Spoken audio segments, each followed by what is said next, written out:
different definitions of regret. So the classical regret measures the gap between the optimal and your algorithm's performance. Okay? But now let's try to compare ourselves against something different, something less powerful than the optimal. And that's something, we call it best fixed in hindsight. So now we don't compare against the optimal offline anymore, but we compare against type of algorithms, type of strategies, which are not allowed to change over time. Okay? That's called the best fixed in hindsight. It means that we have to stick with R1 over time. We have to stick with R2 over time. We have to stick with R3 all the time. So basically, you can only choose one arm and play it until the end of the game. Okay? But the best fix in hindsight is still challenging to learn because you need to know the future. And you need to know the future to choose which one was the best. Otherwise, you wouldn't be able to learn during the game. So it's still non-trivial learning. It's still something non-trivial to know. So now we can say that if we use this regret term, then we can do the no-regret analysis again. We can show that actually we will be managed to learn. Yeah? So that's something called external regret. So we compare ourselves against the best fixed in hindsight. The internal regret is another definition, which is quite interesting. So it's a relative comparison. So I say that, yeah, you play something, you still have to stick with it, but now I allow you to do one change. And that one change means that you can replace one arm with another one. So you play your algorithm, you play the end, and you look at it and say, what if I, instead of playing arm 1, whenever I play it, whenever I choose it, I choose arm 10. So you replace arm 1 with arm 10. And you'll see how much better it would have been. Okay? That's internal regret.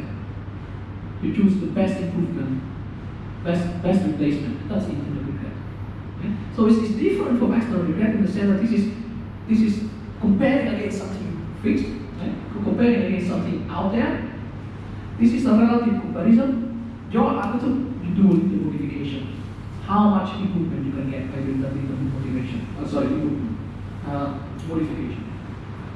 Yes. This is exactly what I just said. This is a definition of it. Yeah. So now we have two versions of regret.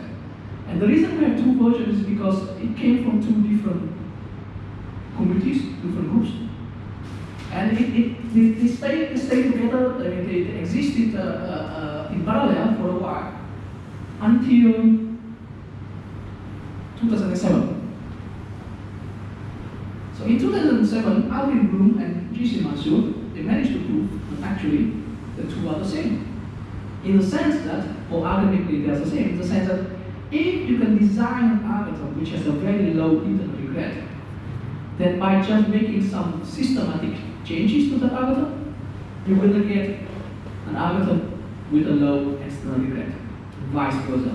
So if you have an algorithm which has very low external regret, then you can do some changes systematically, and you will get an algorithm with a low internal regret. Okay?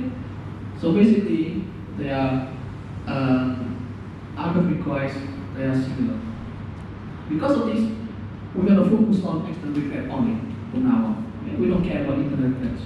Can you return to the internal regret previous slide? So the replacement here is fixed. Like if we replace only arm 2 for arm 1, then it's for all the time. Yeah. We cannot replace like, okay, this time No. And that time and that time. Okay. Yeah, because that would be the optimal offline solution again. Yeah. So which is very difficult to learn. Yeah. So everything is like a one-time change, right? One-time change. But you change it repeatedly. So anytime you play A1, you need to replace it with A2.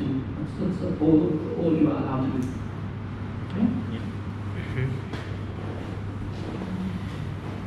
Okay, so we look at external regret from now on. And now we can formulate the problem as follows. So This is almost exactly identical as the previous slide I showed you, but now just with mathematical normalization. Okay?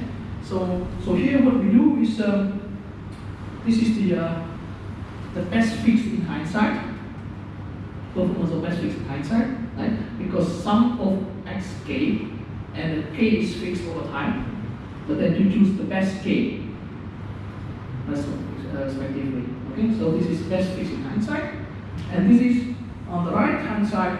The second term is your performance, your algorithm's performance, and just to make sure we put expectation value here because your algorithm can be random. It doesn't have to be deterministic. You can choose randomized strategies or policies. So this is the formulation of the problem now that we have. The next slide. Any questions about this? Because next slide I'm going to show you the solution. Yes. Sorry. So in practice, how can we have the hindsight solution? We don't. But we can prove that this gap is small. It's exactly as the same as in the stochastic case.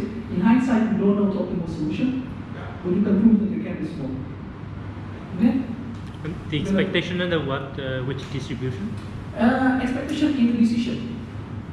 So every round, you have k actions, right? K arms to pull.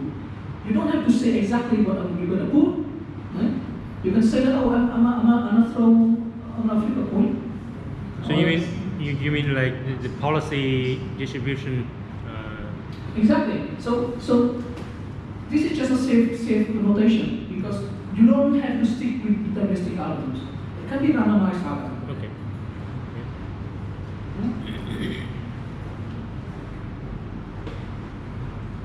So this is the first.